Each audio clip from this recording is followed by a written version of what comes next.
even after you found out that he was married, you should have left him alone. Okay. Come on, like what kind of woman are you? Who does that? Now you got a baby. Not only that, you don't even know who your baby daddy is. Took a DNA test before he started paying child support. Have a little. Your Honor, don't make me do you up in this court. Do me up in here. You are lying. You are lying. Do me up. Kendall was only 2 months old. Me and my mother was sitting on my porch. You came over there.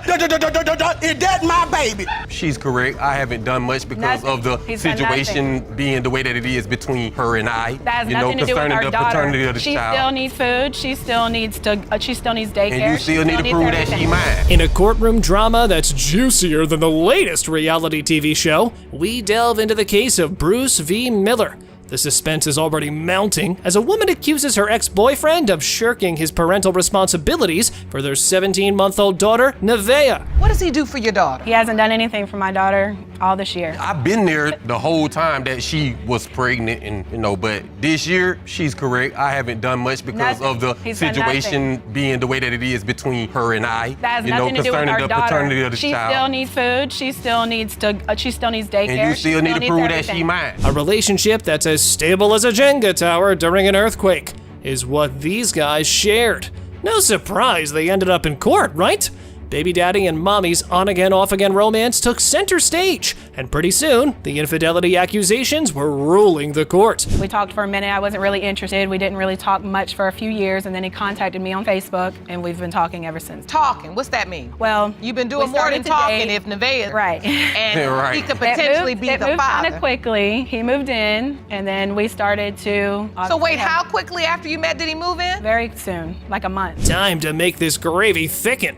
While the baby mama was all okay with taking the DNA test, Mr. Miller kept questioning the paternity of Nevaeh, and their chaotic mess deprived the baby of the joy and comfort of being born.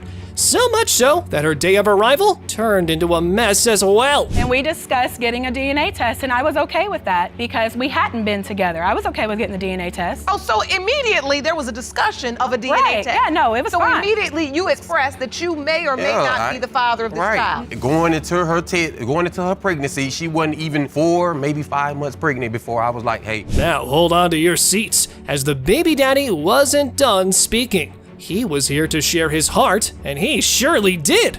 The baby was here now, and the gifts started pouring in.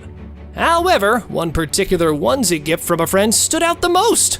Here's why. He gave me a gift with some onesies in it. One of the onesies specifically said, my daddy is the blank. Okay, I won't say the name because the name that was on the onesie is a nickname that the friend goes by. What? So you say this friend who started acting funny brings you 2 onesies for the baby? Mm-hmm. Time for the conception window to open up and reveal all its naughty little secrets. It seemed Miss Bruce's car had been out and about in a certain neighborhood, and that further fueled the baby daddy's doubt.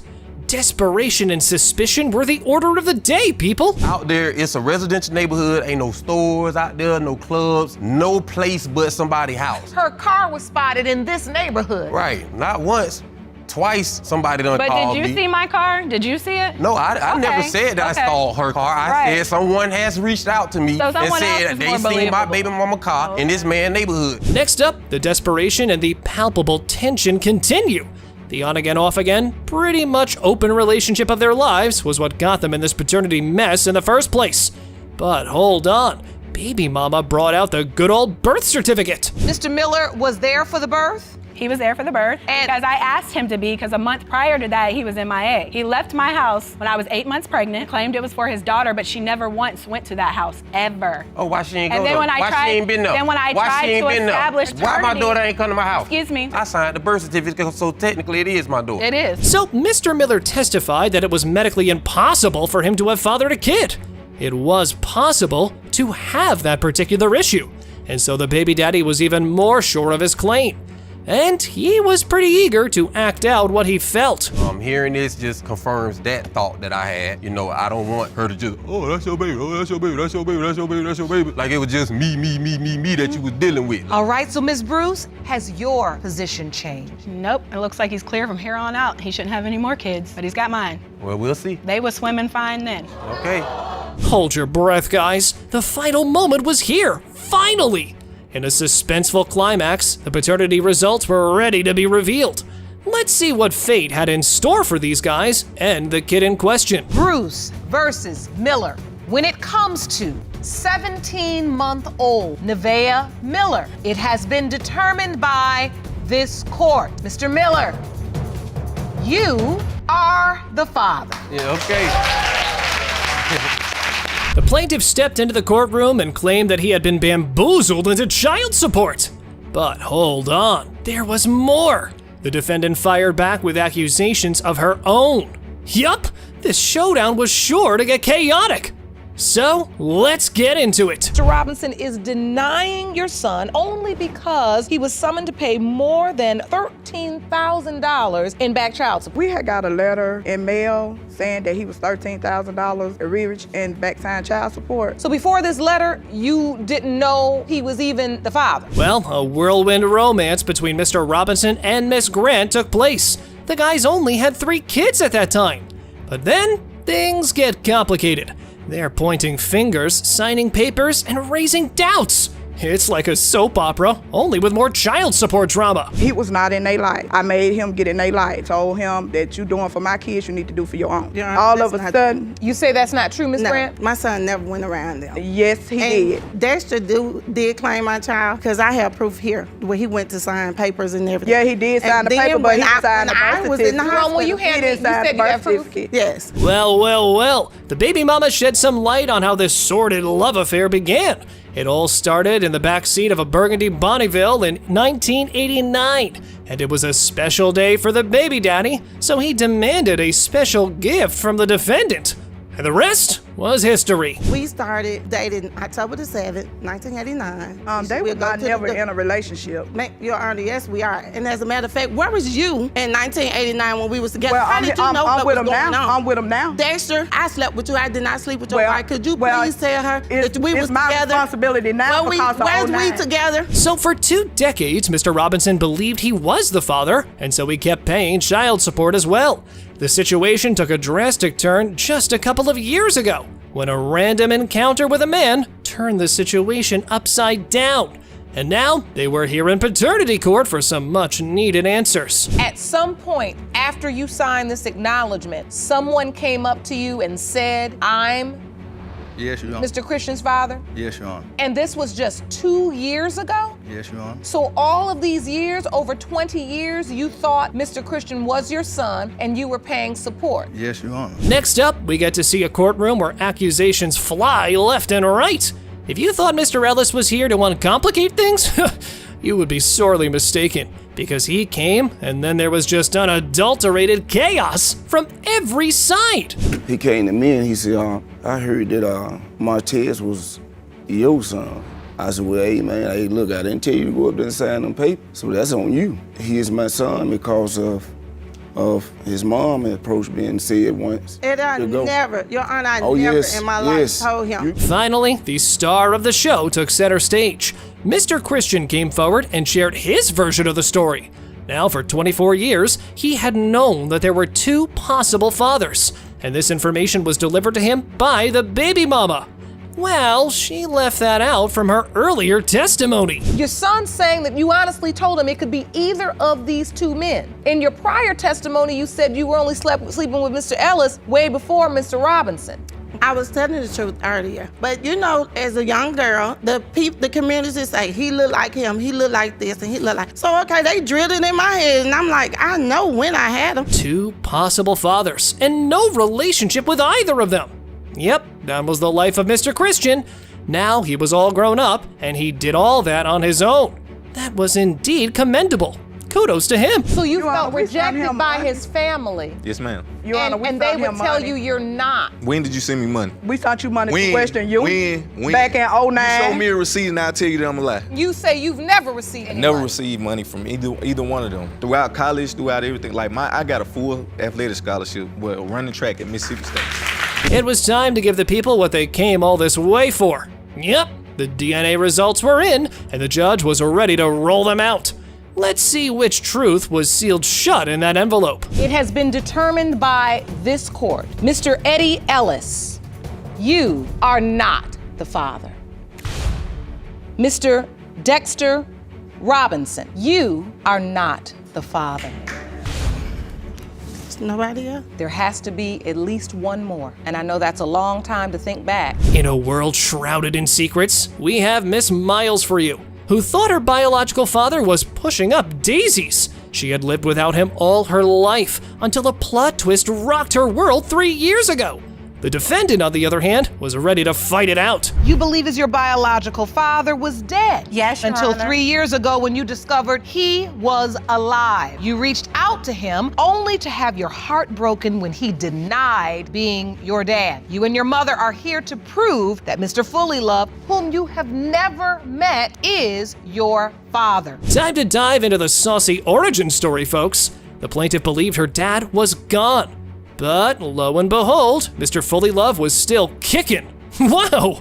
And he also played hard to get, but with the role of the father in this case. My mom hadn't seen him since she said he seen me when I was born. I believed he was deceased. A friend of the family, we ran into each other at the store. He heard the rumor that Mr. Fullylove was deceased. So we talked about Mr. Fullylove, and he said him and Mr. Fullylove are friends. So he gave me Mr. Fullylove's number. Hold on to your hats, because doubts and reservations were floating around like ghosts at the Haunted Mansion. Yep, the baby daddy's wife played the holier-than-thou card, and pretty soon, the wife and the plaintiff were at each other's throats. It devastated me also, you know? Really? And it devastated me Really? I even called you several times myself. He knew. The friend that my daughter is referring to came to me and said Jesse called him and told him, why did you give that woman my number? That was 25 years later, though. Get ready for the juiciest scoop. Now Miss Miles and Mr. Fullylove have quite the history together. It had more episodes than a Netflix series, and they claimed it was just one night. But who's counting, right? Me and his only son, his only child at the moment, were best friends. Junior high school. You were best friends with his son? Yes, Your Honor. Okay. And my son had just passed away when I I'm talking, okay? No, First of all, no, baby. Oh, no, baby. His son was killed by a train. Time to solve the great puzzle of conception. The plot was getting more and more confusing. These guys were frisky. So much so, a funeral wasn't left behind for their activities. Their versions conflicted. No shock there. Mr. Fullylove, do you remember asking Miss Miles to back it up? Well, she was backing it up now. Exactly. She was backing, So you remember that? she was backing up and driving it down. Oh! Sure was. Oh! She was backing up and driving it down. And I had your nose wide open. Well, the baby mama blew up like Vesuvius on baby daddy. Saw that coming, as she had years of locked up frustration. And she set him right as to how she brought up their daughter all on her own. You go, girl! Meanwhile, he maintained he had no clue of her existence up until now. Your Honor, don't make me do you up in this. Do me up in here. You are lying. You are lying. Do me up. Kendall was only 2 months old. Me and my mother was sitting on my porch. You came over there, and that's my baby. And I told you yes. And he rolled off into the sunset. Next up, the alleged daughter got to tell the defendant how her life had been. And he still tooted the same tune as to why he wasn't contacted sooner.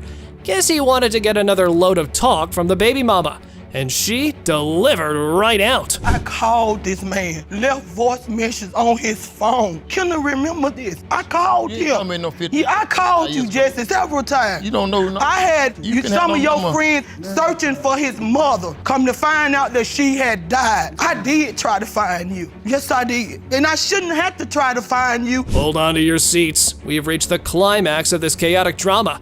It was years in the making. The results were in, and the tension was so thick, you could cut it with a lightsaber. Here goes nothing. Mr. Fullylove, you are the father. All right, gang, here comes another juicy case of paternity court.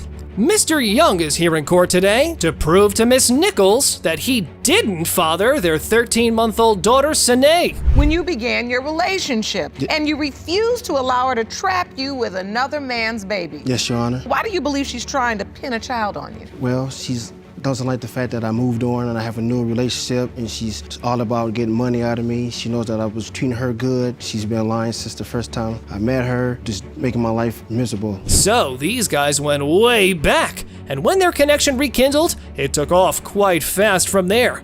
An unexpected reunion and a dash of he said, she said drama. And ta-da! A recipe for paternity chaos. On Facebook, talking about because she's been trying to find me and she's been wanting to see me. And as soon as she came over, she was still on the same thing she was when I first met her, trying to get back in the bed with me like always. So there was no instant connection, like she said, Mr. Young? I mean, no, there was no instant connection like that. I mean, Your Honor, I was getting out of a relationship, and then she hit me up like, hey, I want to come over, man. I ain't seen you in a long time. Well, the friend turned out to be special. Only for the baby mama, though. But his friend was a real thorn in the side of Mr. Nichols. Why, you may ask? Because he strongly suspected him to be the father. He's a friend of mine. Do you have sex with him? No, I do not. You don't have How old is he? 73. 73. Whoa. He calls him your sugar daddy. What does he do for you? Any and everything I ask him to. Right, exactly. And Your Honor, since he wants to go there, he had no problem with this man when we were hungry, and I would call him and he would bring us something to eat. Get ready for another surprise, because it's hurtling down to you guys pretty fast. It seemed there was another guy in the mix as well, but the baby mama was still adamant that the defendant was her guy. And so the chaos continues. She said she broke up in a relationship. Don't you mess around with people? But So I was broke up with him before I started messing with you, Sean. So you was sleeping he with was him, in Donna. jail. The man was in jail. Yeah, okay. I have not heard from this man. Well, I heard from him constantly on Facebook telling me not to believe nothing you say, that you always sleeping around and you ain't never gonna stop messing with the sugar daddy. He himself told me that. Up next, we got to see the reaction to the pregnancy news. It was well received initially, but then the dates didn't seem to add up. Bring out the conception calendar, people! Moreover, the results of the lie detector tests were also in, and they were full of surprises as well. At first I did, but then when I started looking at the dates when the baby was born, the dates don't add up. The baby was due in August, she had her at the end of May, so how can that be my baby? Hold on. Let me see if I can understand this. Do you remember the night you believe you conceived? I say around the middle of November, around the 15th, give or take. It was time we put an end to this wild ride and bring in some real concrete facts. These are the DNA results. Judge Lake had the real answers and was ready to deliver them to these guys. Here we go. Mr. Young, you are her father. Surprise, surprise. Look right here. You took 29 years of his life of not having a dad and being confused for so many years. Why did you disappear? Why did you? I've lived in Orlando, Florida for the last 29 years. No. I called her. I just summed it up. You shut up. Mr. Thompson, let's be respectful to ladies. Not see, that's his problem. He's disrespectful. Well, gather round, folks, because we've got a case that's juicier than a soap opera. Oh yeah, it's the classic tale of Who's Your Daddy, starring Mr. Horn and Miss Mannion. Get her ready for some DNA drama as they both fight it out. Mr. Horn, you had a wild weekend 3 decades ago and now find yourself in court to prove that you are not the biological father of Ms. Mannion's 29-year-old son, Andrew. Is that correct? Yes, ma'am. You will meet him for the very first time in a moment, but say today's DNA test will prove you are not his dad. Yes, ma'am. So picture this. Baby daddy had a wild weekend 3 decades ago. Quite a fun time. Now, he's in court trying to prove he's not the dad of 29-year-old Andrew. Well, the fun times resulted in fun consequences. Surely not for these guys. I got a phone call from a family member who never calls me at work. Asked me if I remembered a certain name. I was back then. I really don't have a clue who you're talking about. And so she mentioned a couple other names, and that kind of rung a bell, and told me that she got a phone call from Mr. Haight saying that I might be his father. Wait a minute, there's more. The plaintiff admitted to the wild weekend of passion, however, swore up and down that he was most surely her baby daddy. It's like a plot twist you didn't see coming. Am I right? So, what's it gonna be? I was in another relationship, and a paternity test did come out that the other guy was not the father. And there's only 2 people that I was with during that time. So there were 2 people you were with, and you said you had a DNA test on the other one, and so you feel like it has to be Mr. Horn from this point. Yes. Time for another crazy turn. Mr. Horn claims he received a shocking phone call, and that too 5 years ago. That's quite some time. someone dropped a bombshell that he might be Andrew's dad. Certainly not the news he would have loved hearing. Nope. I only slept with Mr. Horn twice. Okay. One that night and one the next day. And then from there, you guys did not start a relationship. You didn't keep in touch. It was none of that. Not even close. Did you ever hear she was pregnant? I found out that she was pregnant after she had the child. Now, here's where it gets spicy. Baby Daddy threw some shade and implied that Miss Mannion might have been a bit promiscuous back in the day. Ouch! Not something you want to hear about yourself in front of a bunch of people. When I called, the grandmother answered the phone, and I said who I was, and the grandmother's like, "Are you sure that you're the father?" So you knew at that point there was a question as to the paternity. Yes, ma'am. I used to drink a lot and used to drug a lot. I was a no case to, way to take care of a kid. Next up, the court heard about the birth certificate, another guy, and a mysterious DNA test. Here was the catch, though. No one had seen this supposed test. It's like trying to solve a mystery without any clues. Nada! My mother told me that he contacted them and even left his name, his phone number for when my child gets older to contact them. Ms. Mannion, you are stating to the court that you do, in fact, agree with Mr. Horn's testimony that at some point he called a family member to inquire. Yes, he did. But the real kicker was when Andrew, the 29-year-old in question, stepped up. About time, fella. He had been carrying the name Kevin Horn in his mind since he was 12, and now he's in desperate need of some answers. I asked her who he was, and she gave me the name Kevin Horn. The first time you asked? The first time I asked. And she had absolutely no doubt in her mind? She had no doubt in her mind. She didn't say it could be somebody else too? No, she didn't. Just said Kevin Horn? Yep. At that point, what did you do with that information? I stored it in memory. Time for the birth certificate to have its time of the day. Now this was truly insane, because the poor guy had never seen his birth certificate before, and the fact that another man's name was listed as father, that must have been confusing as heck. The name of the father on the birth certificate, is it the same name of the man that had the test previously? Yes, it is. He signed the birth certificate before the test was done. So, Mr. Horn, you don't seem like you believe in this. Is anybody actually in here believing this crap? Being sucked up in this whirlwind of paternity drama, Judge Lake blew up on these people, casually making such choices and for such a long time. So she ended up taking them along a ride they would never forget. First he thought your father was his father. Then he thought your husband was his father. Then you told him he was his father. Then in court you said there's another guy. I'm listening to this story. And at 29 years of age, I think we need to take a little bit more seriously. He still really doesn't know who his biological father is. Let's wrap up this paternity saga and pull the curtain on this 3-decade-long drama. Mr. Andrew wanted answers, and he had waited long enough. All eyes on the envelope. Let's see what his fate is. It has been determined by this court. Mr. Horn, you are his father. We got this done, all right? Yeah. How do you feel? I'm very happy. I'm happy for you. We've got a classic episode of He Said, She Said in the courtroom today. Meet Miss Greenhouse, who summoned Mr. Thompson to the ultimate showdown. She was suing Mr. Thompson for a cool $750, claiming it's the down payment she put on a car for him. Say what?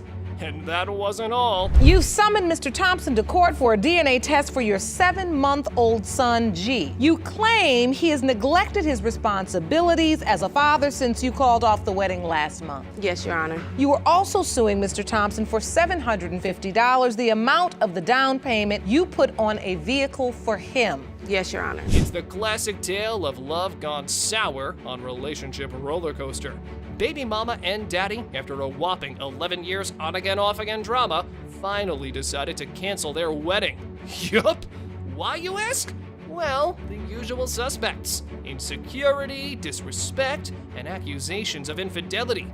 Who needs reality TV when you've got this juicy saga? Right, I went off to college. Right after I had my 4-year-old son, I got pregnant. We tried to make it work there. In between the 4 years that after my son was born, we tried off and on, and it still hasn't worked out, and I just finally got tired of it. Every time I turn around, is you messing with this person, you're sleeping with this person, but Greg dropped me off at work everywhere I go. He has my phone, he dropped me off and picked me up, so where is there time to cheat on you at? Fasten your seatbelts now. It's gonna get real turbulent. Mr. Thompson and Miss Greenhouse were locked in a heated debate about their past, and the accusations were flying faster than a superhero in a cape.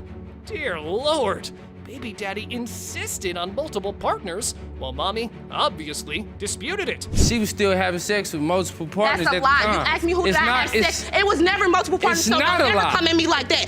You asked me It's who did I not a have lie. sex What I with. do? 2 weeks What I prior. do? Then we had sex. I My had bad, sex Mom. with somebody else. What I do? I went through 2 your weeks phone. prior. I went through your 2 weeks Facebook. prior. It ain't no 2 weeks. Well, they kept duking it out over their relationship. Yep, still at it. Thompson claimed that the plaintiff accused him of sticking around only because of their child, SJ. Pretty soon, financial matters were thrown into the mix, and it got heated. It's like a soap opera with a dash of Family Feud, and Judge Lake was in the middle of it all, trying to untangle this messy web of accusations and emotions. Why do you go back to him over and over again? Because, Your Honor, I love Greg. I've been with Greg for 11 years. Greg was my first actual boyfriend. I planned on having a wedding with this man. I have 2 kids by this man. I planned on living my life with this man. When Greg talking about my family, when I was pregnant with my son, me and my family had an altercation and fell off. I didn't talk to my family for months at a time. Time for the get to the babies moment. Because of some 2-week relationship hiccups and mommy's admission of sleeping with someone else during their break, there were no huge doubts. But hold on, she said he knew about it before they got back together. But the trust ship had sailed. I should What's have. the problem with me giving my family? I'm not addressing your family. then. What I am Okay telling then. you, and what Then I'm give telling you you money. why you family Then give you money. is When I when do it's it, we all not said and arguing. done, I help them as much as I can with rent, you know it, lights, car payments, whatever they need, whatever I can do to keep them a family together, I will do. A whiteboard controversy here, folks. The plaintiff claimed that the defendant suggested the name G on the hospital whiteboard upon birth, and Dada was quick to agree to that, and even signed the birth certificate. However, a bombshell dropped then. He wanted a DNA test, but he was lied to by the mommy. She asked you about a DNA test and you declined. I said something about it, and she said they not gonna do that That's here. a lie. That what sounds she told stupid. me. They don't do DNA tests at a hospital. And so, Ms. Greenhouse, you said you have a witness that can testify that in fact he did deny wanting a DNA test. Yes, Your Honor. Here comes Shanta, Mr. Greenhouse's sister, all ready to spill the tea. She claims she overheard a juicy conversation between Kristen and Greg, and that too, right before they signed those crucial hospital papers for little G.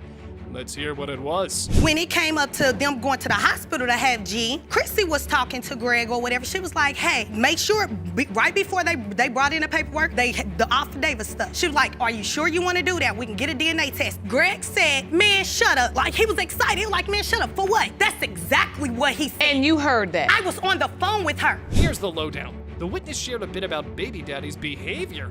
Apparently, little G made a comment that got him all riled up. Poor kid basically said, that might be G's daddy, but you're my daddy. Ouch. Time for Greg to do some explaining. It might be G daddy, but you my daddy, is what he telling me. So I called her, I just summed it up. You shut up. Mr. Thompson, let's be respectful to ladies. Nah, see, that's his problem. He's disrespectful. Ma'am, I'm gonna escort you out of the courtroom if you open your mouth one more time before you're addressed. You understand me? Yeah. Thank you. The courtroom is like a pressure cooker ready to blow. Any second now. The defendant's bad behavior took center stage, and the ladies were not having it. They were calling him out on his disrespectful attitude, and rightfully so. Even the judge got fed up. Mr. Thompson, the way you're speaking to women is disturbing me. All of this is disturbing. A strong mother, you would never want anyone to tell her to shut You up. talk to her like that. Well, You do. I talked to you like You do. Yes. We ain't here for me. Okay, right. I can take That's care the of me. truth, right. Trust me. That's fine. All right, paternity folks, let's get to the bottom of this case now, shall we? Because these guys were just talking and rambling on. But we need answers, right? So we gotta have those. Here we go. it has been determined by this court. Mr. Thompson, you are the father. You are the father. I feel more relief. For what? And you knew this from jump. I did. You knew this from jump. You knew I had doubts from jump. Ugh, what a tangled web of young love we've got here. Miss Mitchell claimed her childhood sweetheart, Mr. Robinson, pressured her into losing her virginity and ding, ding, ding, an unexpected pregnancy. and now doubts plagued him left and right. You claim your childhood sweetheart stole your virginity, got you pregnant, and is now denying paternity of your 2-month-old daughter, Rylan. Yes, Your Honor. And Mr. Robinson, in your defense, you claim you doubt Ms. Mitchell told you she was pregnant. You found out she was sleeping with 4 other men. Yes, Your Honor. Drama continues. Mr. Robinson claims he only found out about the possible other men in Miss Mitchell's life through Facebook. And wait a sec, from her best friend, who was quite eager to spill the beans on her friend. She had one of her friends she grew up with inboxed me and her on Facebook and said, I'm not trying to start no drama. I thought I'd let you know that she had sex with 4 other guys, okay? Let me get this story straight. You start getting messages from the peanut gallery. Yes, Your Honor, from her best friend. Well, here's a twist. Erica, a key player in this drama, apparently went to the hospital and tried to get Ryan involved in the baby's life. But that didn't work. Meanwhile, Diana, Hope's mom, joined the party and adamantly defended her daughter's virtue. She claimed she was raised better than all this drama suggested. And Hope was raised better than to lay around sleeping with men. I have no clue where they come up with that. No clue whatsoever where they come up with 4 men. That is not true. And as far as him saying that he was in jail, I have proof right here that he didn't get arrested until 2 days after the baby was born. So if he was in jail... Social media showdown in the courtroom. Miss Diana claimed that Ryan didn't get to the hospital when Rylan was born, and someone was behind that. However, the real reason was revealed soon enough. Facebook drama was also on the menu, with accusations flying about statuses and immaturity, and there went the judge. You all in this Facebook, and this, if you all would have just stayed on Facebook instead of laying down in the bed with no protection, we wouldn't be here. But now you all want to talk about Facebook all day. And I want you all to understand that beautiful Your Honor, little girl is what care of matters. Yeah, this was like a soap opera on steroids. Now, Diana met Mr. Robinson, the potential baby daddy, and things seemed fine at first, but it all went south pretty soon. Now, Heather was in the mix, and she was here to tell the court that Hope didn't want Ryan to be a part of Rylan's life. Lord, when will this drama end? I met him. He took me to his mother's house. It was a good time. I mean, it was a nice day. I thought, okay, well, maybe he's going to be okay. Well, then evidently he's back with Heather or whatever, and everything changes. Everything changes. So, we've got a baby named Rylan in the mix, and her potential daddy, who seriously doubted his paternity. He argued that baby Rylan didn't look like him. So much so, he even presented pictures of his son.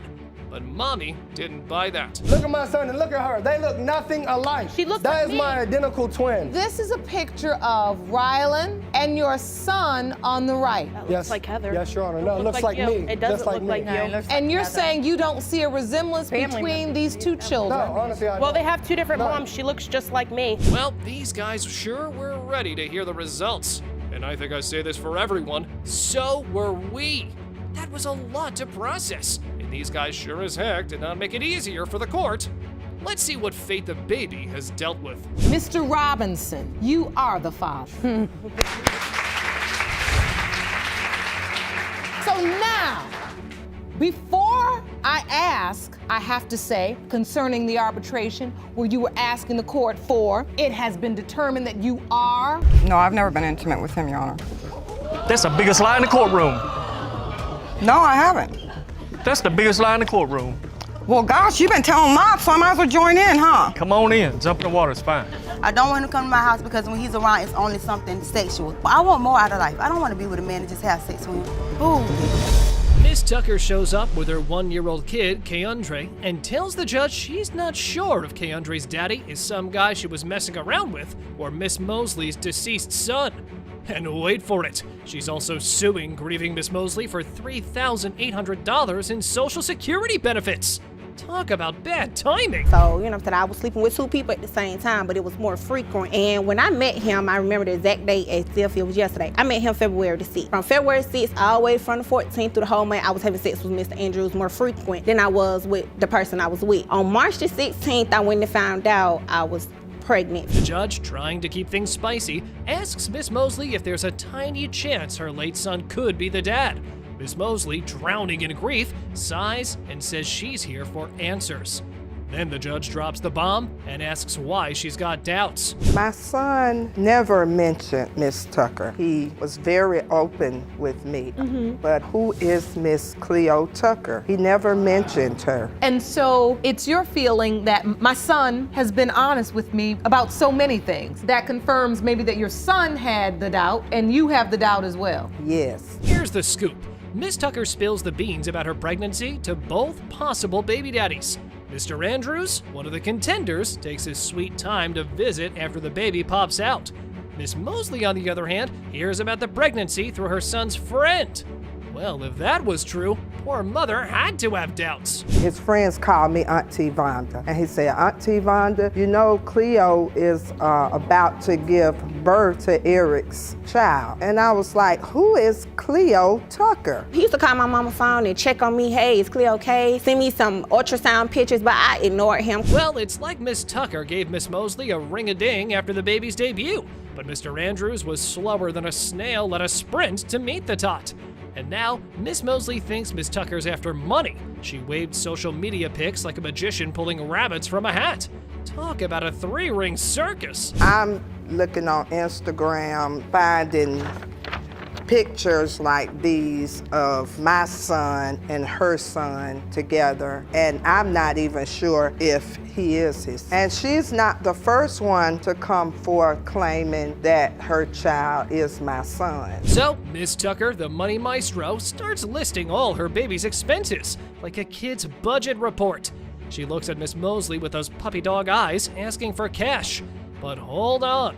Miss Mosley isn't buying it. She's like, show me the receipts. Oh man, what a classic show. After I had my baby, that's when I got in contact with Miss Mosley. We on the phone. She like, oh, nice to meet you. She heard about me through the friend that was correct, and I told her about Kendra. She said, well, Mr. Andrews just got out of jail or whatever. I don't have time to be sitting here trying to take care of you when you in jail when nobody's helping me with my baby. That's why he denied my child, because I didn't help him. Well, one thing was certain, the alleged baby daddy was gone, and his mother was in trouble indeed.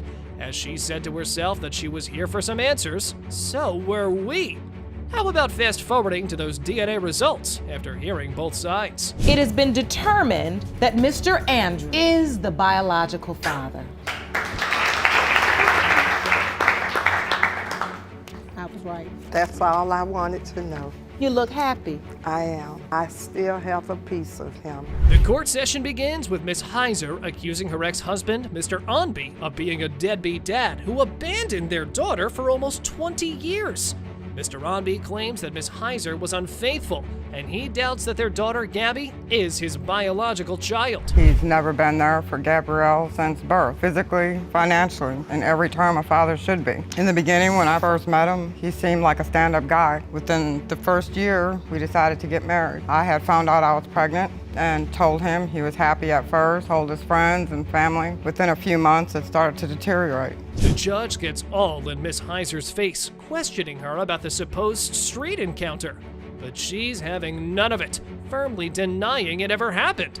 Then she spills the beans about breaking the baby news to Mr. Onby.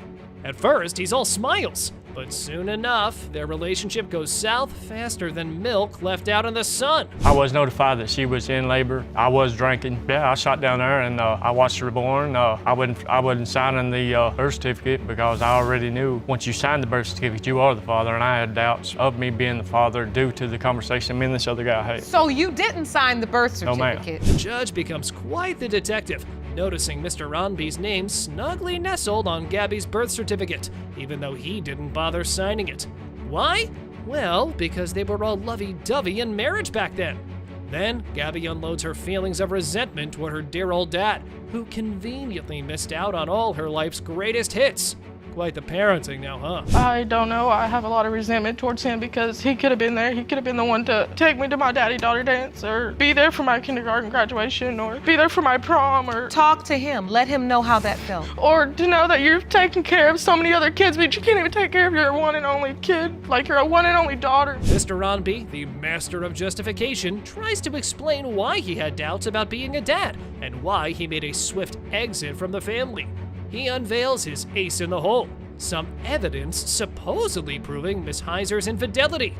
Ooh, the suspense! It's like a soap opera, but with more finger pointing. I have snapshots off Facebook. Gabrielle was telling this other man that he was the father and that she knew he was her daddy. Do you recognize that post? I don't. I recognize the picture. I remember the picture. Who is this man? And you're saying it's my daddy. A family friend. Gabby shares a twist. She tells how one of her family members kept hammering home that the man in the photo was her true dad, creating a real puzzle in her head. Then Miss Heiser spices it up, mentioning that Mr. Ronby supposedly has a whopping $100,000 child support bill hanging over his head. This all boils down, Your Honor. He doesn't want to pay child support. He owes me over No, I'm asking Gabby. child support for 19 That's what years. this is all about. Of course I'm he's gonna come asking say the Gabby grand what story she to did. her. Because I'd like to see I the paid money. 20-something thousand in child support last summer. Come on with it. Listen, what I'm concerned about at this very moment that everybody just seems to want to. At long last, the judge delivers the much anticipated DNA results.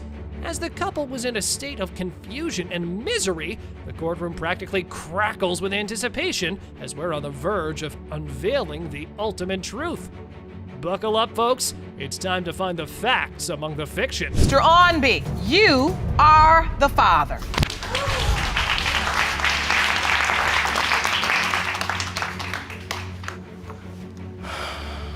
I can see you truly shocked. Yes, ma'am.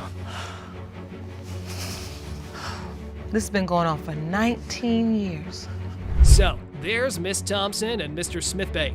She's saying he ran away from her and their two kids, Legend and Radiance. And now she's all about the DNA tests for those little ones and wants Mr. Smithbay to chip in for the child-raising bills. He's like, I wasn't even with her. You say it wasn't a relationship. Just a sexual relationship, basically. I'm hurting. Not only for my kids, but for me. Like, he's saying we was never together, but he was living with me in my home. His clothes was there. He had a key to my house. I was taking him back and forth to work and everything. Were you staying at her house, Mr. At one point in Smithbay? time, yes, I was. I stayed there for a few months on and off. Miss Thompson spills the beans about how Legend was brought into the world and her persistent attempts to involve Mr. Smithbay. But wait, Mr. Smithbay becomes a detective with his proof of shoulder width and ear shapes to question Legend's parentage. It's like a courtroom sitcom in the making. I came over once and actually someone was there. I felt like maybe he was the father because he was there playing the father role. How did you know that person was playing the daddy role? When you came, they left. When I came, he left. Like she told him, okay, go ahead and leave. Like when she seen me, for what reason, I don't know. He got up and left on his own, and we also was outside on my porch. Legend was already born. Well, here's what went down. Mr. Smithbay confesses he's in another relationship and never truly committed to Miss Thompson. Then they start talking about Legend's bond with Mr. Smithbay. Miss Thompson accuses him of using the kids when it suits him. Drama alert! And it's not my fault. I haven't seen them. She told me to stop coming around. So if you don't want me to come to your house, I'm not going to come there. You told him to stop coming around? Because I don't want to be with him because he don't want to be faithful to me. I don't want to be with him. I don't want him to come to my house because when he's around, it's only something sexual. I want more out of life. I don't want to be with a man and just have sex with him. Mr. Smithbay steps up and says Miss Thompson pushed him away when she needed space. Then the judge throws in their 2 cents, pointing out that their commitment issues are as clear as mud, and it's the kids who might end up in the crossfire. Drama, drama, drama. This is my shoulder length, 44 inches wide. My other children, they have 14 inches wide shoulder length. Legend is 8.5 inches wide. He doesn't have broad shoulders at all, so therefore, that's why I feel like he's not mine. He too. Broad shoulders running He the not family. 10. Jerome, I think this is the first time. The debate over Radiance's physical resemblance to Mr. Smithbay and doubts about her paternity rages on. Then, the judge throws a curveball by mentioning that both children call Mr. Smithbay daddy, adding a hefty dose of confusion to the mix. It's a real-life soap opera in that courtroom. When you found out you were pregnant with Radiance? He told me I was pregnant. We was having sex at the time. That's not true. And the time we were having sex, I didn't want to finish the act because I didn't want to get pregnant again. He told me it's too late for that because you're already pregnant. How I know she pregnant? I'm not a doctor. I can't tell if she pregnant. When she got pregnant with Radiance, we weren't even having sex like that at all. Hold on tight for some courtroom drama. Miss Thompson disputes Mr. Smithbay's claims, airs her frustration, and drops a $2,000 per child rearing expense bomb. The judge talks about commitment and loyalty issues.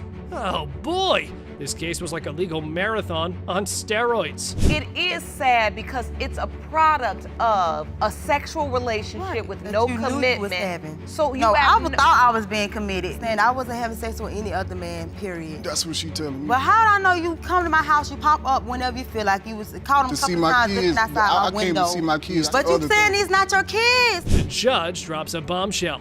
First, she makes it clear that they must confirm paternity before diving into child-rearing expenses. And then, at the edge of your seat, the judge announces the results of the DNA test. Wasn't that the cliffhanger? It has been determined by this court.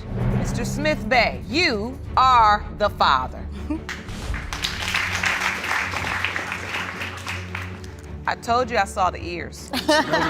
Well, folks, here we go. Mr. Portovecchio was on a mission to unveil some family secrets, or so he says. He's pointing fingers at Miss Touche and her daughter, Miss Lutz, claiming they pulled off a sneaky $150,000 settlement scam after his dear old dad passed away. He's even questioning whether Miss Lutz is blood-related. My father was on a tugboat working, and he drowned, and accidental death is what it's said on his, it's declared as accidental death, drowned. So let me understand, your father at the time was married to? My mom. Me. Miss Touche. Miss Touche steps into the ring and fires back. She's denying those fraud claims and tells about the name change. Apparently, it was all about Social Security benefits, not some grand scheme. She also points fingers at the hospital's last name rules on birth certificates. I have never heard that I was not a Portovecchio until I got into it on Facebook. He actually met my mom at Mardi Gras and begged her to let us back in her life, which she did. Yes, I did. And then when we were at a restaurant celebrating my brother's birthday, she walks right past us at the restaurant on my brother's birthday like she didn't know us with her parents. Do you remember that? Oh boy, things are getting messier in the court. Miss Touche has to explain where these doubts about her family's fidelity came from, and she blames it on some co-worker incident. But hey, she's not admitting to any hanky-panky, no siree. Then we've got Miss Cortez chiming in, backing up the family's doubts and pointing fingers at that mysterious co-worker incident. The reason, as far as them separating, my brother and Laura, is that my brother walked in on her having an affair. Oh my God. How would you know something like that? Your Honor, I'd like to explain that lie, It was told okay? by my brother. I was 21 years old. Dawn, you just need to stop lying and be done with that. Okay, so the court wasn't buying those doubts about Miss Touche's fidelity, and they want a clear timeline of events.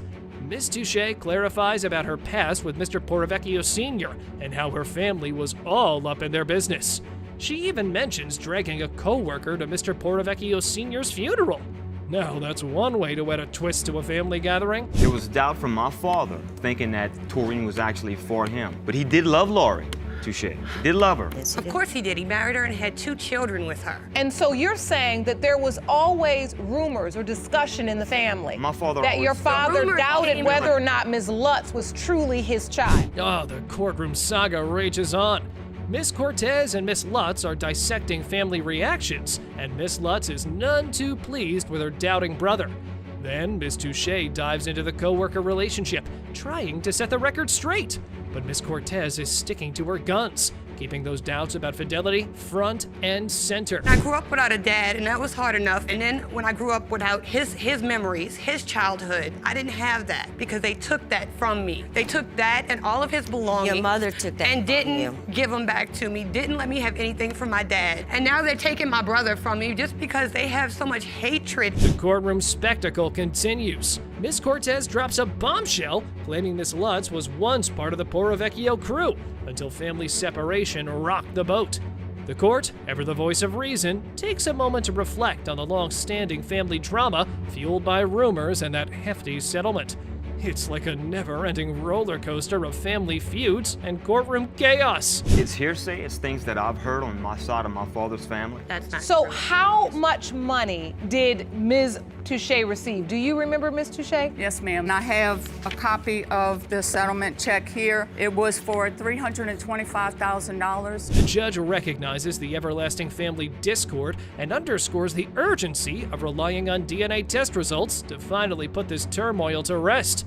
The tension builds, and at last, the much-anticipated moment arrives as the DNA test results are revealed.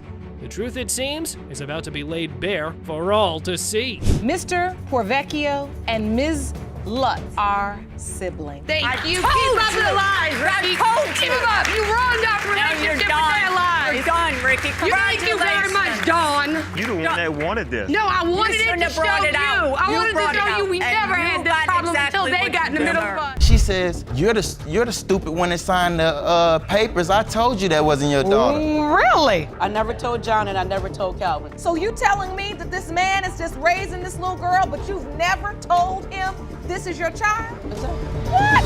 Mr. Calhoun was convinced that he's not the father of Miss Prout's child, Amaya, alleging that she tried to trick him into believing otherwise. Miss Prout, on the other hand, was sure that Mr. Calhoun is Amaya's father and claims that his denial stems from her decision to put him on child support. Oh, one of the classics. Buckle up, folks. Me and Miss Prout have been friends for a while, but when I seen that she wanted to make a relationship out of things, I cut her off. And I just kind of pushed away from her. How did you cut her off? I stopped calling, stopped answering her calls and texts, pretty much ignored her existence. Because she wanted to get serious. Because she wanted to get serious, yes, ma'am. Mr. Calhoun and Miss Prout were friends who ventured into a complicated romantic entanglement. While Mr. Calhoun wanted to keep things casual, Miss Prout desired a more serious relationship. Their relationship status was marked by confusion, leading to Mr. Calhoun to buzz off mid-relationship. Well, that was promising. Just listen to what he has to claim next. I found out that she said she was pregnant. I blocked her on all social media and everything because I thought she was crazy. She called me and said that she had took fertility medicine to get pregnant by me, and she got exactly what she wanted out of me. Did you say that, Miss Prout? No, Your Honor, that was not what was. Well, the baby's conception added another layer of complexity to their already messed up relationship. The pregnancy news of Miss Prout wasn't accepted by Mr. Calhoun. Despite her attempts to convince him, today she pulls out a magic calendar explaining what went down. The date you were intimate with Mr. Calhoun twice. Unprotected. And the yellow indicates the window of conception. So as you can see, the day you said you had sex with Mr. Calhoun falls directly in the window of conception. Yes, Your Honor. Mr. Calhoun had a feeling that Miss Prout might have been with other men around the same time, which made him unsure about being the father. He talked about conversations and things on Facebook that made him even more uncertain and caused a lot of mistrust and confusion between them. Why are you posting this pic if you said I was the father? You signed the birth certificate knowing you ain't the father, and then you changed her last name while I was still drugged up. Yeah. You a dumb blank. Yeah, And the only thing I But now you standing here saying you the father. I don't know why you denying it. I know why he denying it. That. Miss Prout's godsister, Demetria Dawson, spilled the beans in court. She basically said she thought Miss Prout was already expecting a baby before Mr. Calhoun popped back into the scene. Talk about a family secret! It was like she had a crystal ball or something, and she wasn't shy about sharing her thoughts with everyone in the courtroom. My sister was having unprotected sex with another man. Also, before he came into the picture, myself and also other members felt that my godsister was already pregnant. So when he did come into the picture, they had unprotected sex, of course. A week later, she took a pregnancy test. Consider him a possibility. Well, all the doubts had just one way to come to a conclusion, and that was the verification of the DNA results. Because no amount of evidence or claims represented by the plaintiff and the defendant were certain enough to determine who was the father. So, let's just focus right onto that part. Mr. Calhoun, you are the father. Woo! Wow, that's crazy. That's really crazy. Why are you so upset, Miss Prout? Y'all don't know what I've been through with this man. Miss Fisher, longing for answers, bravely confronts her mother, Miss Johnson, who has concealed the truth of her paternity for far too long. With two potential fathers stepping into the spotlight, the courtroom becomes a stage for secrets that have remained hidden for years. Prepare for a gripping tale of deceit and the pursuit of identity. I've grown up thinking that one man was my father, but at the age of 10, I find out it could possibly be somebody else. So you grew up believing that Calvin was your father, and that's Mr. Triplett. Yes. And he'll be joining us in a moment. Yes. Can you believe the school life drama? Miss Fisher's name was changed over an intercom. FYI, Miss Fisher believed for years that Mr. Triplett was her father. But at age 10, John enters the picture, and in confusion to the smooth life of Miss Fisher. Just listen to what she has to say next. Your birth certificate, it originally had one man's name, and now it's been changed to Fisher, with John Clayton Fisher listed as father. Exactly. So you admit that there were at least 2 men that you were intimate with during the same time because you weren't sure who your daughter's father was. Exactly. Miss Fisher drops a bombshell by presenting a calendar detailing her mother's, Miss Johnson's, romantic day. It seems her mother's love life was quite the roller coaster, with overlapping encounters between Mr. Triplett and Mr. Fisher. The dates are highlighted where your mom was intimate with Mr. Triplett. Exactly. And then bluish green color indicates when she was intimate with Mr. Fisher. Yes. Bottom line is, it's the same week. And ain't no telling. I don't know. Judge Lake decides it's time to hear from Mr. Fisher, the man caught in the middle of this tangled mess. With Miss Johnson's questionable behavior and Miss Fisher's calendar of confusion, it's about time Mr. Fisher shed some light on the situation. Let's see if he can help unravel everything. I was there, but I wasn't there to walk her through her way as a young woman, or as a child to a young woman. And I was always contributing money to her mom. Oh, you've known this child since she was born. Kalina was born. I was staying on the street called Vance, and I was in the house that day. With this paternity puzzle growing even more complex, Judge Lake decides it's high time to put an end to the confusion. She calls for the DNA results, aiming to bring clarity to this drawn-out quest for paternity once and for all. It has been determined that her father is Mr. Triplett.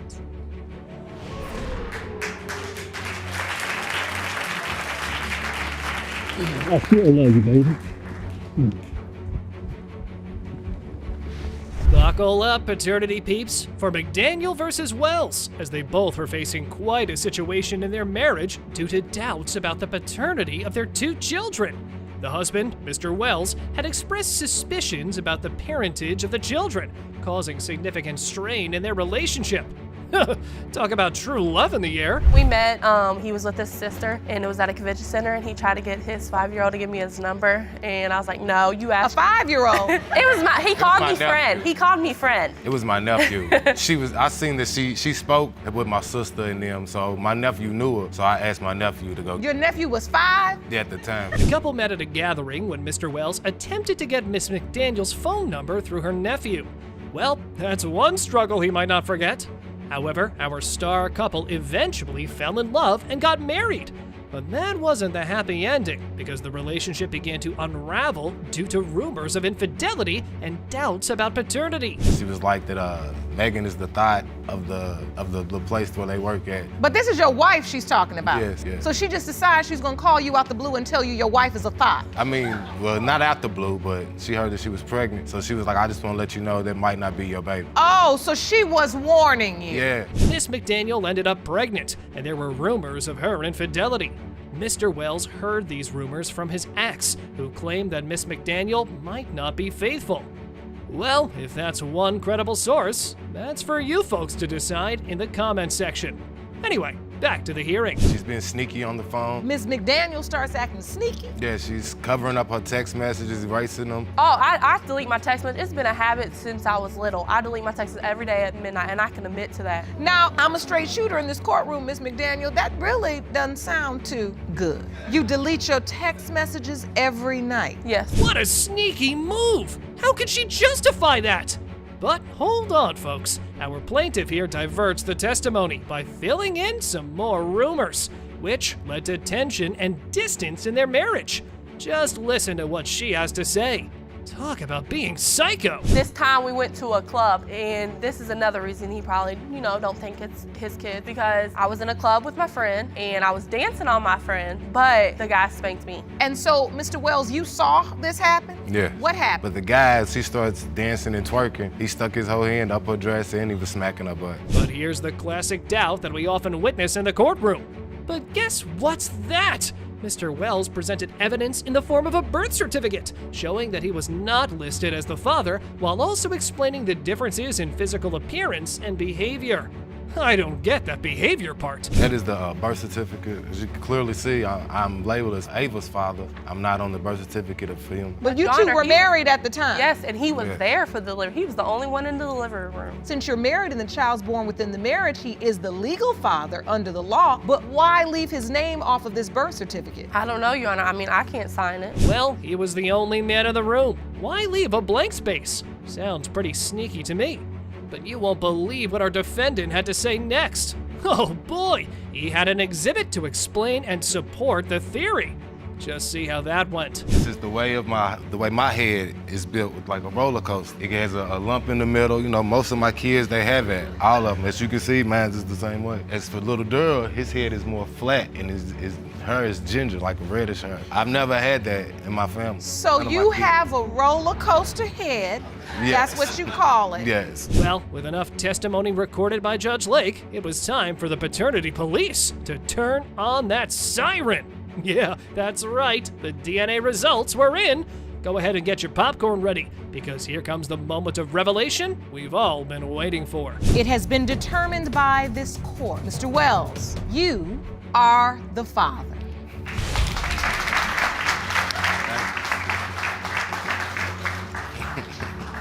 You look relieved. I am very relieved.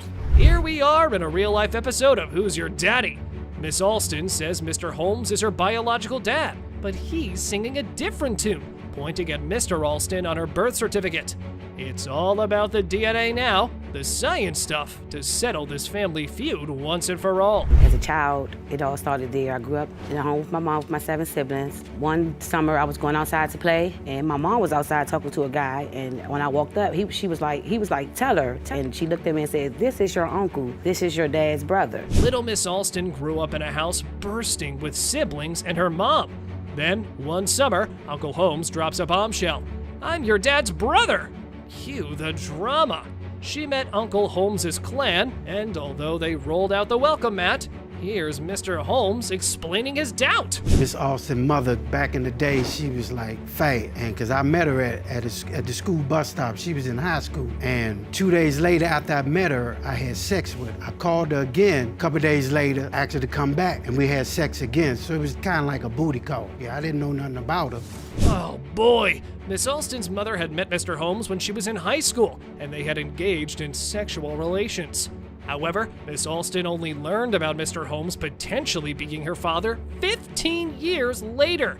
To me, this revelation might raise doubts and uncertainty about her paternity. Excuse me, Your Honor. Yes. Say something? Her father kind of reminds me of my father. The reason why I kind of like accepted her in, because I know how it feels to not have a father. But I kind of like don't believe that she's mine. This woman here was my mother and my father. So I'm the type that I know where she's coming from, but I still don't believe that she's mine. Well, Mr. Holmes, we are aware that you did have a relationship with the plaintiff's mother, so that kind of puts you in the spotlight here. But wait, Mr. Holmes's mother had to add the spice we all been waiting for. Just settle down for her testimony.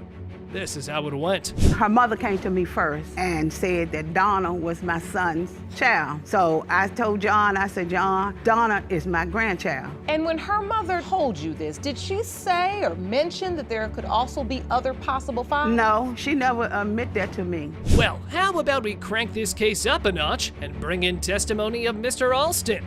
That's right, as our man in discussion was also present in the courtroom, and he was also here to testify in this ongoing tug-of-war for paternity. I was in her life up until I left, and I left in 1999. Well, what about after you left? After I left, I came up back and forth, and I used to come to Maryland back and forth, and when I come over there, I do go see her. And I wanted Donna to move in with me when she was about 7 years old, and she said no. Then when she got into her mother said no? Mother said no. Well, oh man, that's one big mess. The child was being accepted by Mr. Holmes's family and being denied by him. And on the other end, Mr. Alston has been roaming around, leaving all the responsibilities behind like a freeloader.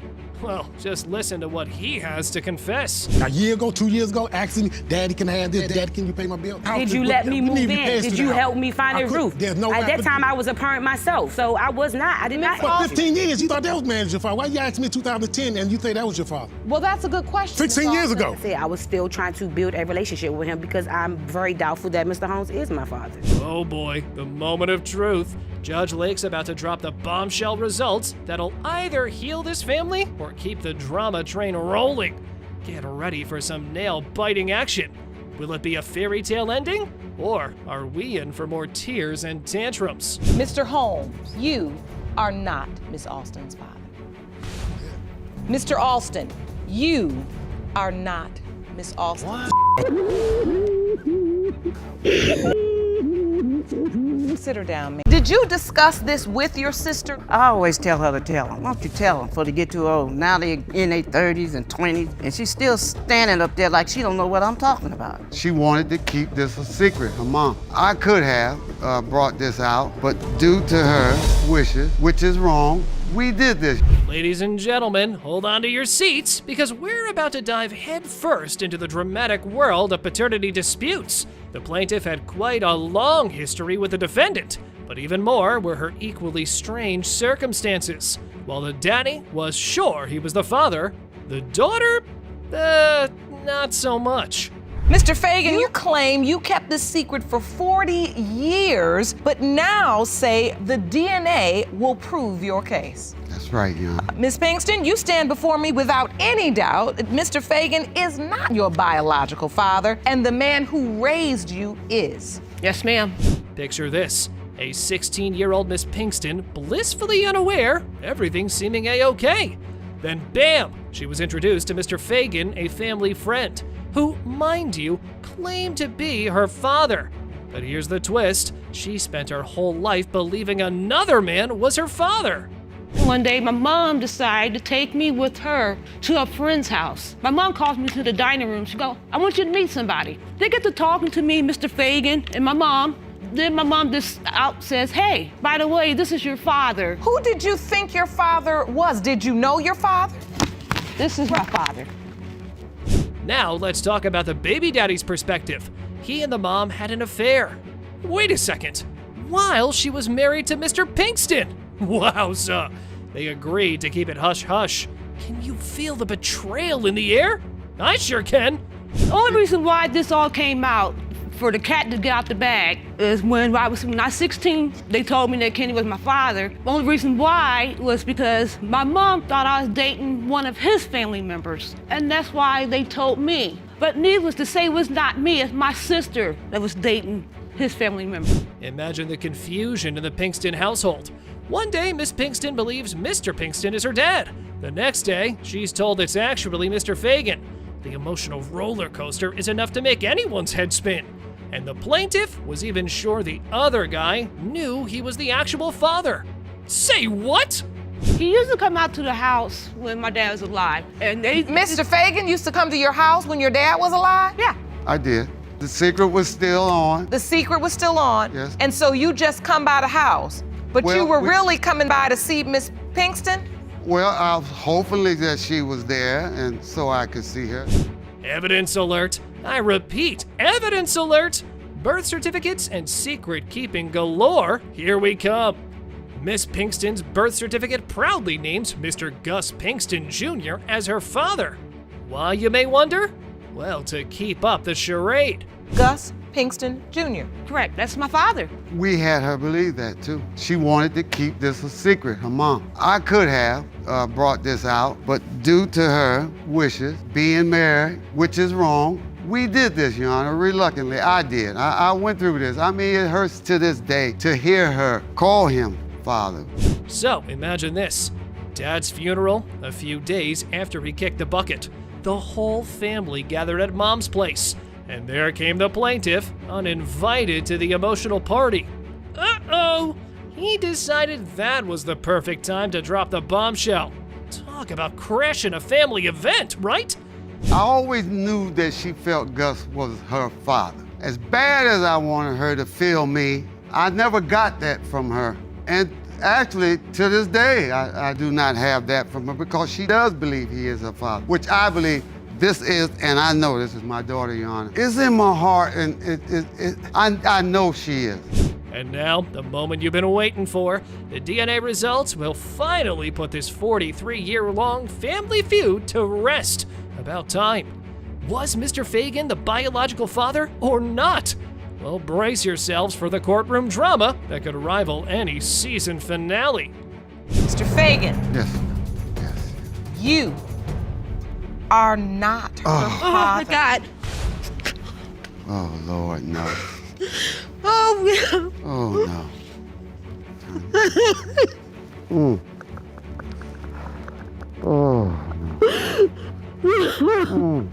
Welcome to another twisted tale of paternity roller coasters.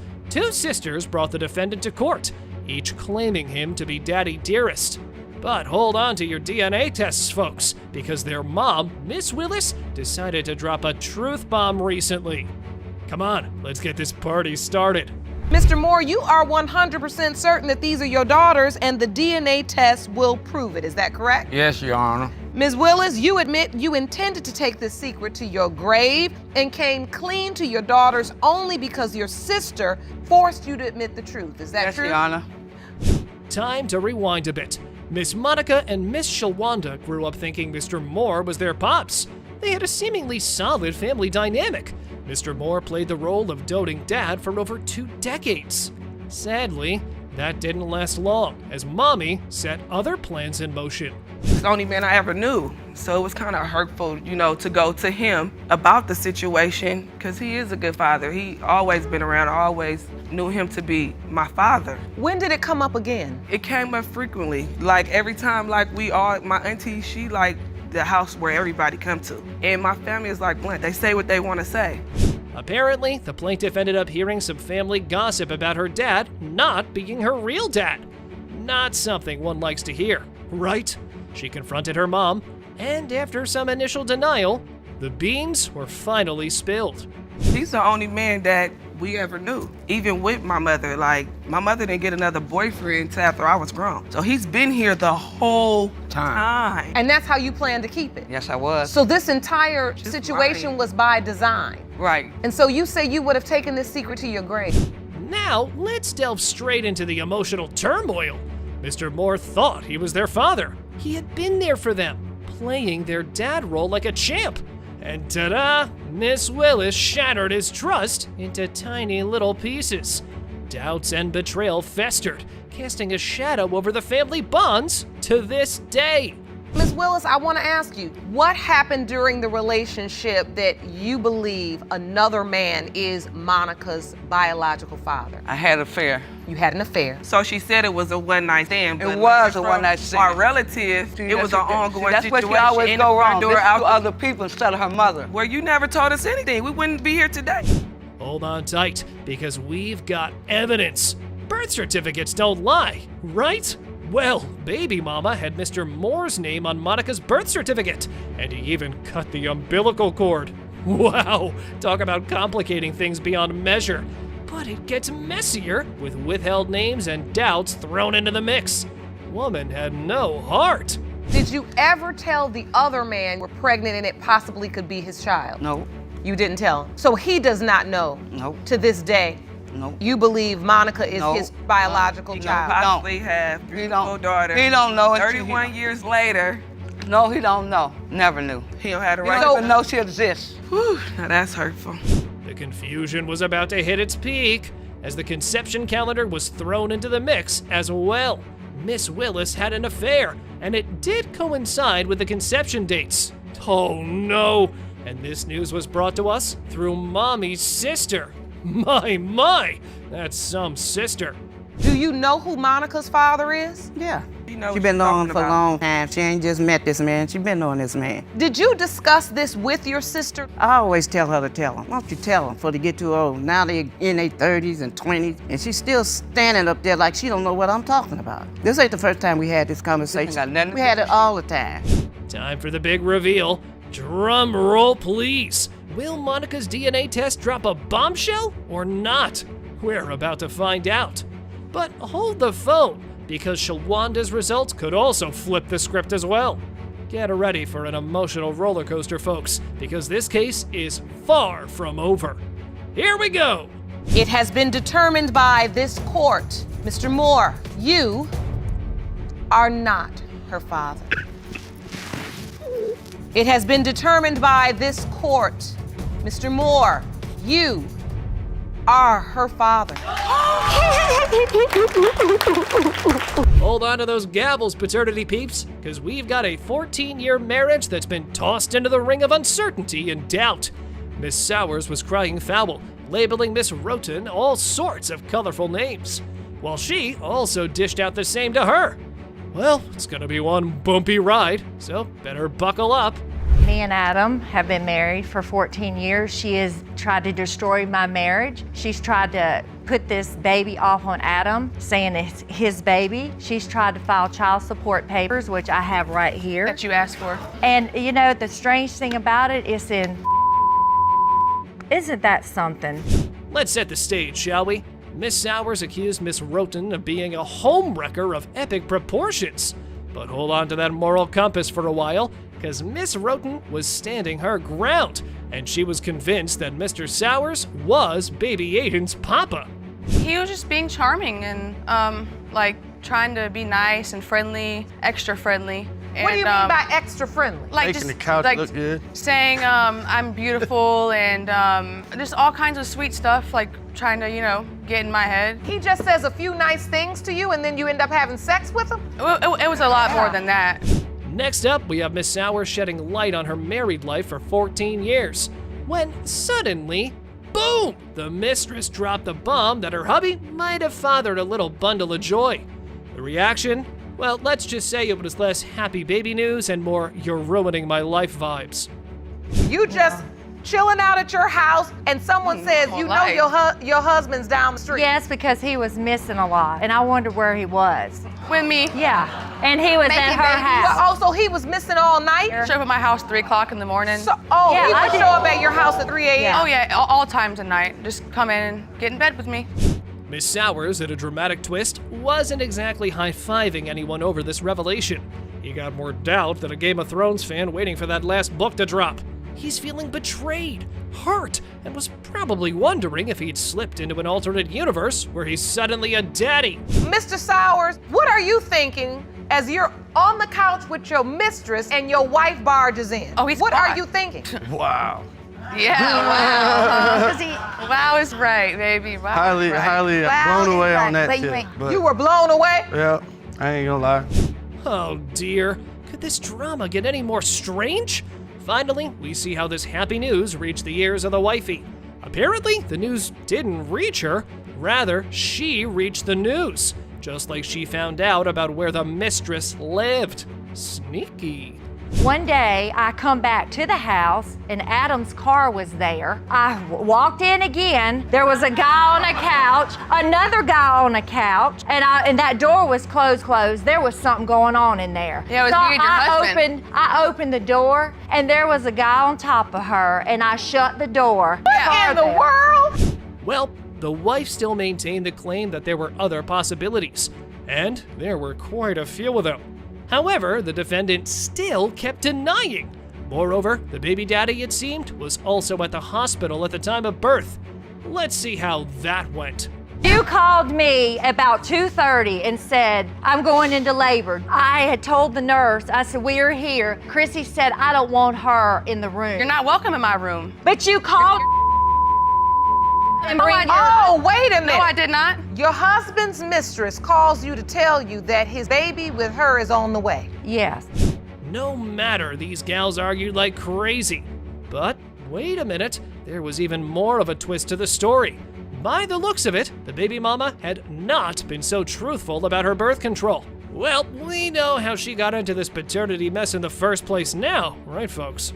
You're saying, Mr. Sowers, Ms. Roten said to you, don't worry, I'm on the pill. Honest to I God, put on true. my son's life. I've never said that. How this just went on for this long, and it seems like everybody was informed. but it just kept happening. Are you all working on your marriage now, Miss We Sauer? are doing awesome. We're doing Thank better you. than Thank ever. God. Get ready, people. Some cringe-worthy content coming right up. It seems just judging the features of the baby wasn't enough for these guys. They had to take it up a notch higher. And then there was a poll on who's the daddy. Yeah, you heard that absolutely right.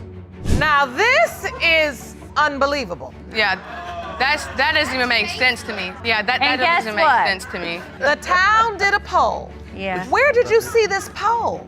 Oh, it's all over. It's all over Facebook. The whole, everybody knows about It's everything. a social media poll. Yes. Well, we got to see new ranges of absurdities and stupidity with this one. All thanks to these guys.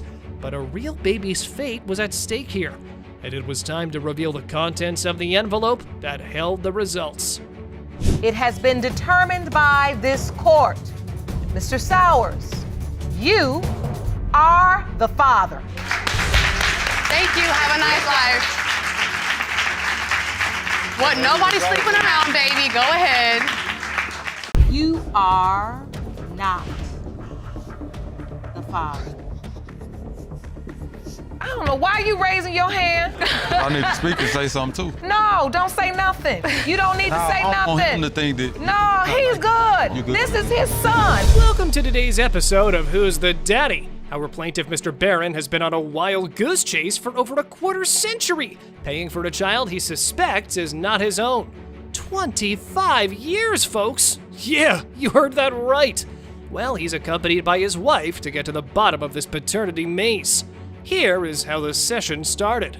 Mrs. Barron, why do you believe Ms. Bradshaw is lying about your husband being her son's father? I've been with him for 25 years and I don't have any children. How could you be with him for 25 years when my son is 25? I've been with him for 25 years. I've you been married didn't. with him for 13 years. I don't even think you can have children. I think he's sterile. Miss Bradshaw, I believe we're in a courtroom, not a couples therapy session. Let's keep the focus where it needs to be, shall we? According to Mr. Plaintiff's wife, the defendant claimed that the three different men could be the father. I mean, it's not like genetics is a thing, right? Above all, the plaintiff was also thrown in jail for unpaid child support.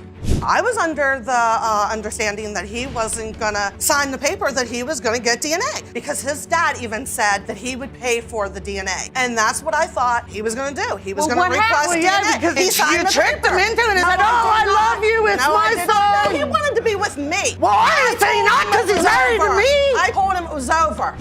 Mr. Barron, the innocent man he was, had taken the word of the so-called cunning defendant. Well, when they said money and women can control men, they weren't wrong. But then our plaintiff claimed something that made him look like a cute bunny. Ms. Bradshaw, did you ever tell your son that anyone else could potentially be his father? I told him what Mike was. Yeah, he took her to a dead man's grave and said, this is your son. Ms. Bradshaw, you took your son to the Yes, I did. deceased man that you told him Yes, I did. was his father. Yes, I did. And I was wrong. I was totally wrong for doing it.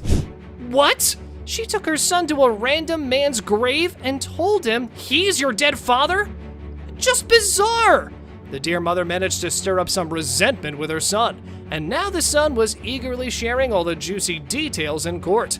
It's heartwarming to see such strong family bonds, isn't it? Never mind. Don was paying child support. I never got to see him. We never had a relationship. I went to the dead man's parents' house and I knocked on the door and they let me in. They talked to me and they told me that he couldn't be the father because my mother had gotten with him after I was born. How'd that feel? It was horrible. What a lovely family drama we have here. And also, now you admit to your mistakes, Miss Bradshaw? Well, Our Lady in Blonde had her toxic ways of dealing with the situation. But just listen to how she explains this.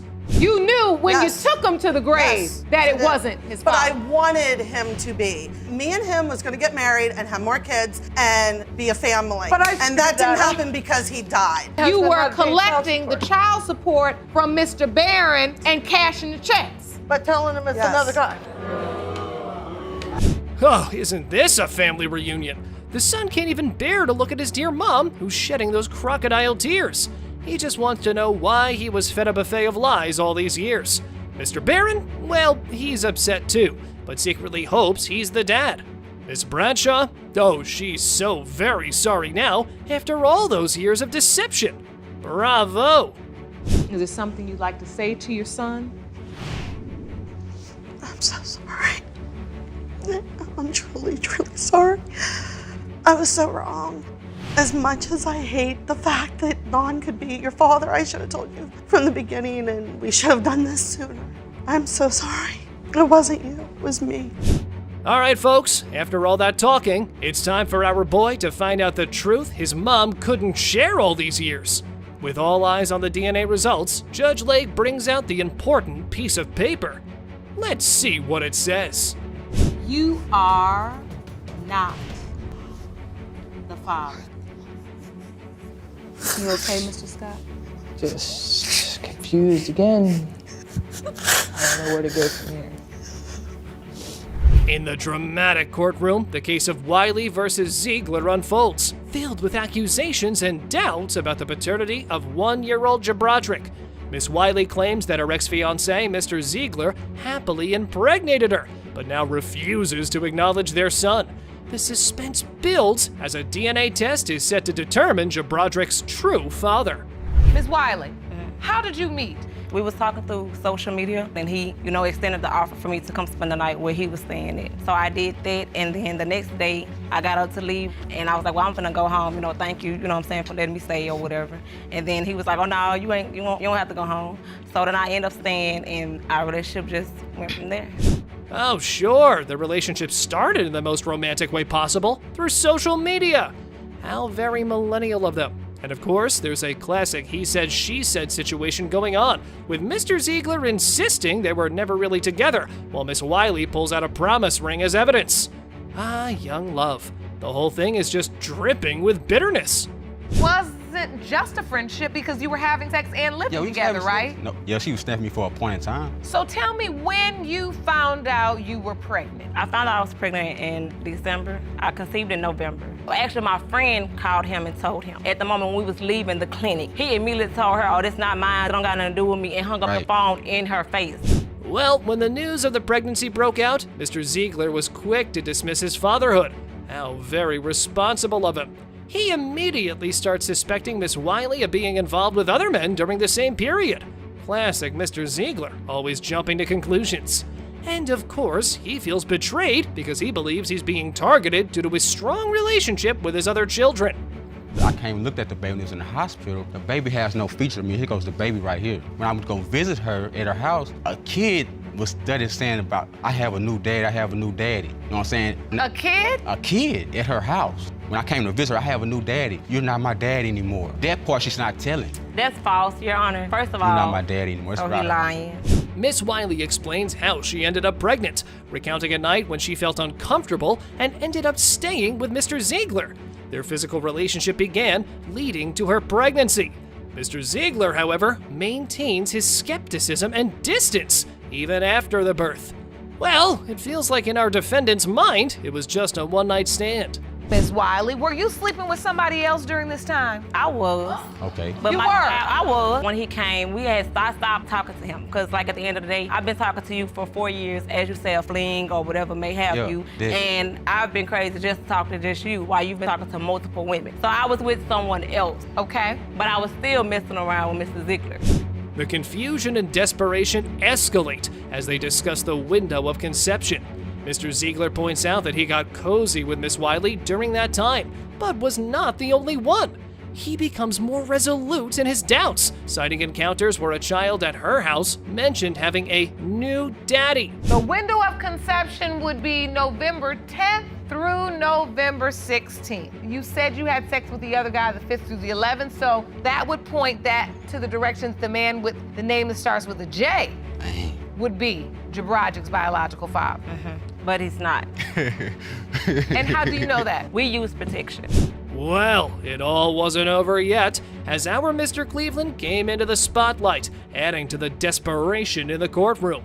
Mr. Cleveland denies being Jabrodrick's father, but admits to having a relationship with Miss Wiley.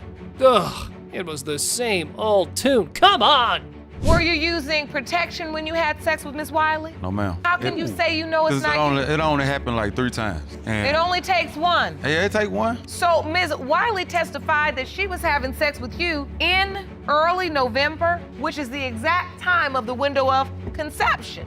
You still don't believe you the biological father? No, ma'am. Well, no one was able to take responsibility of the child, and now it was only up to the DNA revelation to pin some responsibility on either one of the dads. So guys, here's how Judge Lake revealed the paternity and brought closure to everyone. It has been determined by this court. The biological father is Mr. Ziegler.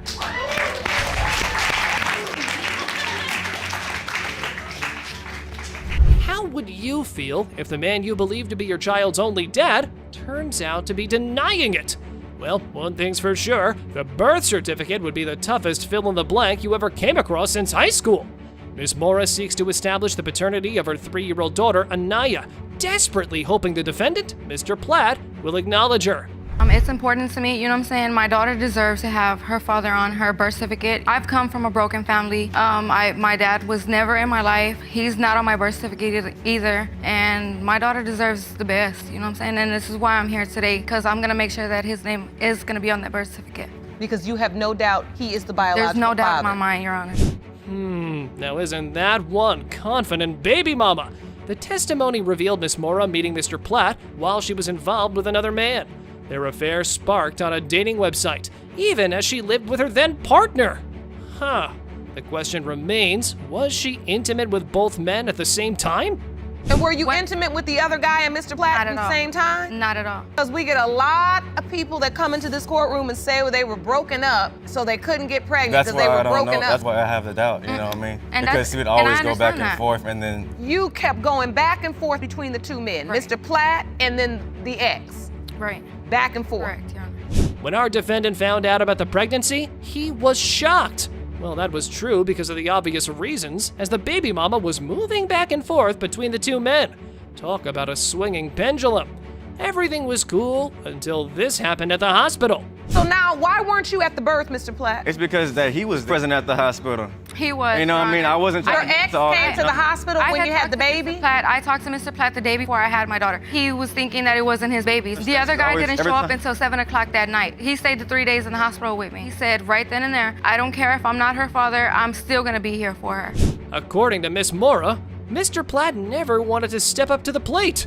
Duh, what else can you expect from a man who's having doubts if y'all met in such circumstances? She further explained she allowed the other man to be with the child as he supports her. But this mess gets interesting as our alleged daddy confesses this. How do you have friction with the other guy? Why are you all even in the same place at the same time? Because, I don't know, like, she would invite me over at the time, and then I would still go over there. This is sounding ridiculous. Why are we acting work. like this guy is like, he's like a ghost just lurking around all the time? I mean, no, really. I mean, he's coming around for a reason. You all are entertaining him. Did you just catch that? It seemed like the other dude was coming around for reasons, rather than just the baby mama allowing him to meet the child. Well, in my opinion, the relationship had been suspicious right from the start. Even now, the child is confusing, calling both the men dad. How much time do you spend with her, Mr. Platt? Well, I work Monday through Friday. Don't stutter now. No, I'm not stuttering. You've been talking. How much time do you spend with her? You know, I've been stepping up, and I was getting her gifts and diapers and all that. You know, I've been doing everything and my rent and everything else on top of that. But at the same time, you would take care of her, yes, I give it to you, you stepped up. But at the same time, every time you would get mad, you would deny her.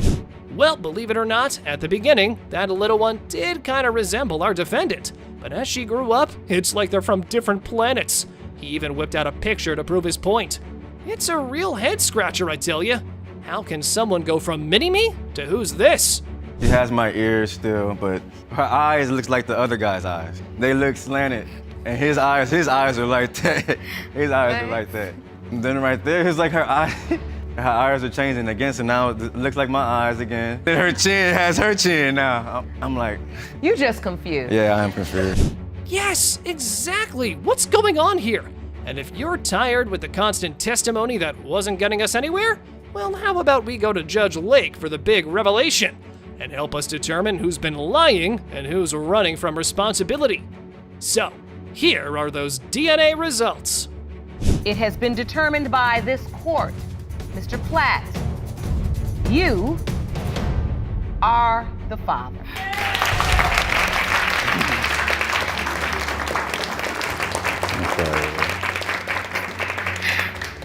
Miss Bond's life has been shadowed by tragedy since childhood. She lost her parents in a devastating car crash, leaving her orphaned and adrift.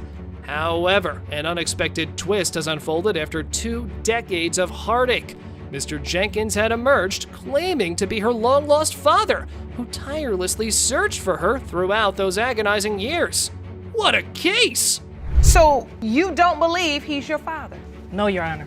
Because you've never heard of him? Never heard of him. No one has ever spoken of him. I've never seen any pictures. My mother never even spoke of him, brought him up in no conversations whatsoever. Isn't that just insane? I just can't even imagine that rush of emotions Miss Bond might have been under upon hearing the news. However, the big wannabe daddy and Miss Bond's mother and him were in college, and her mom was promiscuous. Well, it was a big claim indeed. Hence, Mr. Jenkins here presents an ultrasound picture of Miss Bond. If you guys were so close and you were so in love and everything, why did it take you so long to find me? I've been doing everything I can do. Promise me. Miss Bond, after your mom passed and your dad, who took care of you? A relative on my mother's side. Did you know she was there? Yes, Your Honor. Well, as one can see or say, life without parents can be a tough one. The same was for Miss Bond. But you wouldn't believe it, folks. Mr. Jenkins explains his intentions of being a father, but was challenged by outside influences of her not being his daughter. Talk about some true love, huh? I used to go over one of your family members' house. I used to come over there every Christmas. I used to go there. Kept me out on the porch. Played crazy on me. Played like she didn't know who I was. I knocked on doors. I'd like to submit one more thing to the court. I have a Facebook page. If you went for social media, you could have found me. I did everything I could do. I've been looking for you over 24 years. Well, it's quite a puzzle, isn't it? We might entertain the idea for a moment, but what was really keeping Miss Bond from embracing her emotions? That's the question that lingers. She seemed hesitant to fully accept it. Perhaps it's the years of separation and past doubts. Let's hear this. So, Mr. Jenkins, how did you lose contact? I lost contact, like I told you, after people got in her head, took her away from me. I went by there and left my phone number, and Xavier called me. And when she called me, I was excited. I was like, wow, here I can get my girl. I can get my girl, I can see my baby now. I was just excited. Well, that was another possibility. Maybe the mother couldn't believe it if Mr. Jenkins was the father. Well, no matter what the situation might have been at the time, now there are emotions that have been on the line. And today, we need all the answers. So, when you left your phone number, Miss Bond's mother called you back? Yes, she called. Did you make contact? What happened? I talked to her on the phone, and she said, in the next week or so, I'll let you see Andrea. I said, how she's doing? A week later, I called her back at that number, and I had heard some bad news that she was in a bad car accident. Oh my, what a long search this has been. Judge Lake was now going to reveal the DNA results, bringing an end to this quest for paternity. We were all eager to see if these results would lead to a new connection in Miss Bond's life. The moment of truth was upon us. It has been determined by this court, Mr. Jenkins, you are her father.